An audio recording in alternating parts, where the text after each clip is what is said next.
Now it's my pleasure to introduce Dr. Larry Golbe.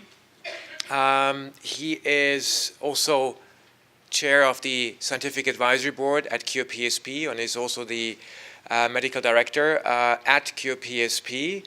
I'm working with him almost on a daily basis, and he is at Rutgers University and is one of the founders of PSP clinical research, I should say, and it's a great honor to have him on stage, and please welcome Larry Golbe.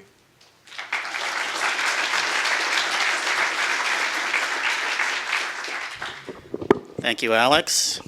I wouldn't say I'm one of the founders of PSP research. I'm old, but I'm not that old. This is the topic I want. First of all, thank you, Robin and the Brain Network for inviting me to speak today. It's great seeing such a great turnout here of people motivated to learn about their disorders and how to help their loved ones. So this topic here kind of fell into my lap about 3 or 4 years ago. There's this a cluster of people with PSP. A cluster means a little, I don't want to say epidemic, but a group of people that has a disease that's statistically in excess of what you'd expect based on the prevalence of the disease elsewhere in the world. And this was brought to my attention by this woman. Her name is Dominique Caparros-Lefebvre. She's a neurologist, a geriatric neurologist in a little town in northern France. Okay, here's the name of the town is Waterloo, not Waterloo, which is not far from there, actually. Waterloo's in Belgium. That's Belgium, and this is Waterloo. It's in a very densely populated part of France. It's industrial up there. It's a plain, as opposed to down in the south where it's a little more mountainous. And Dominique arrived there in 2005. And she had done some research in PSP before that. And she noticed that there were a lot more people there with PSP than she expected to find. And the neurologist who had been there at that hospital previously was not trained sufficiently to recognize PSP if he had seen it. So she doesn't know how long all these people with PSP had been there, or for how long there had been this cluster with PSP. And she approached me. We were at a meeting in England, and she came up to me and told me about this cluster and asked me if I would help her work it up, because I had had previous experience doing research in this sort of thing, at the epidemiology of PSP. In fact, that's how I got started in PSP research, studying the prevalence of the disease, starting in central New Jersey where I work. That was the first time the prevalence of the disease had been measured. So she had come up with a list of patients, and I went to France and verified the diagnosis. Not that I needed to. She was perfectly capable of doing that, as it turned out. And some of these patients had died, about 12 of them at the time, now it's 13, had died, and their autopsy showed perfectly typical PSP. So it's not like she was mistaking something else for PSP. And this is a graph that I made of the number of patients on the vertical axis, and on the horizontal axis is the year in which their symptoms began, their symptom onset. So, as I say, she arrived in 2005, so we don't know about, it takes about 3 or 4 years for somebody to reach medical attention after their symptoms begin, as I'm sure you all know. Even in France, where you have much easier access to medical care, it still takes a number of years. So the patients that were there when she arrived, it was probably incomplete ascertainment. And then the number the apparent number rose, and then once you get into the more recent years, then again the number goes down, probably because the patients who have had onset in more recent years haven't yet come to light. So going through the statistics here, which I'm not going to do, basically the ratio of observed to expected cases. This is how in epidemiology, this is how we measure the intensity of an epidemic or of a cluster. What's the ratio of how many patients you see in a defined geographical area over a defined period of time? How does that compare to the number you expect based on previous research about that disease elsewhere? And the ratio was about 12. So that's a pretty respectable cluster. Now, the question is, what is causing this? Well, here's the Google map of the town.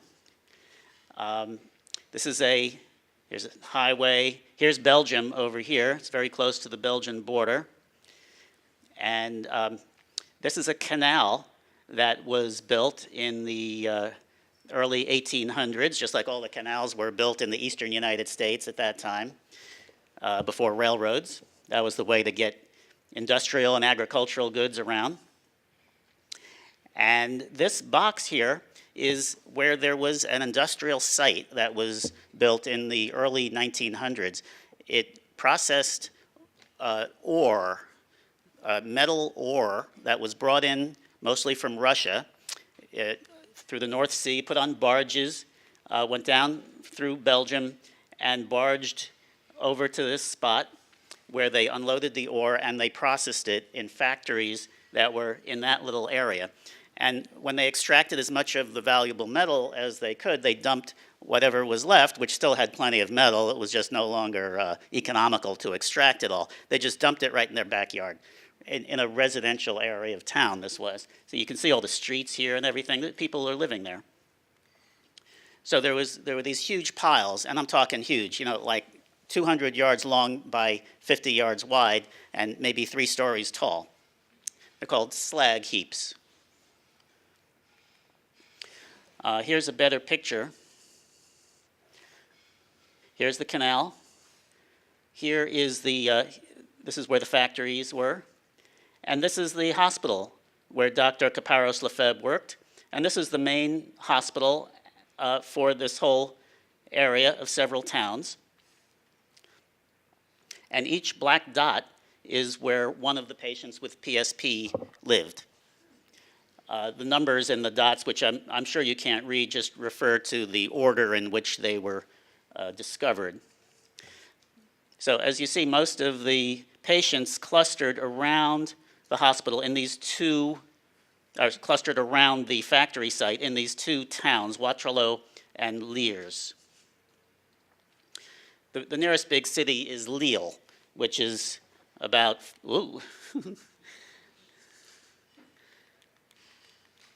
which is about 5 miles west of there. So this is what Waterloo looks like. This is that canal. It's maintained as a recreational, kayaking type of facility, and it's parallel to a river. Every once in and these slag heaps, I'll show you a picture of them in a minute, are located right next to the canal. So when it rains, the stuff washes down into the canal, and then every once in a while, they have to dredge the canal, and they dump the dredgings just wherever. They try to sell it, and they use it for public facilities like leveling of roads and leveling land to make a soccer field, which is nearby. And one of the patients who developed PSP lived right across the street from the soccer field. So this is a picture of one of these heaps. They covered it with a tarp and then put a couple of feet of dirt over it. And this is all the weeds that have grown in the dirt. But at the edges, you see it's leaching out. This is a heap that still has chromate ore. Looks kind of like a Mayan pyramid. And this one has phosphate. And you see this road here, they've turned that area, where the factories have been torn down, and the area where the slag heaps are has been turned into a public park. So people are, strolling their children and walking their dogs along this, this pathway that they've built. It's very lovely. And here's another factory in Waterloo that used dyes made from arsenic. That was another metal that was extracted. You see the factory is no longer in use, but they haven't exactly cleared it out. So let's talk about the appearance of these patients. I can summarize for you, there's no point going through all these statistics. I can summarize for you that there were really only two things that differentiated these 100 patients from PSP in general. And that is that the onset age was a little bit later. They were more likely to have lost sense of smell, which is common in Parkinson's, but not as common in PSP. And the ratio of the classic Richardson syndrome to the less common PSP Parkinsonism was the reverse of what it is in regular PSP. So the majority had PSP Parkinsonism. At the molecular level, there was no difference between these patients and regular PSP. The question arises, could this be a genetic founder effect? Could it just be that they're all related to each other? And the answer is no. None of their families were related to each other as far as they all knew. Dr. Kaparos-Lefebvre asked that question.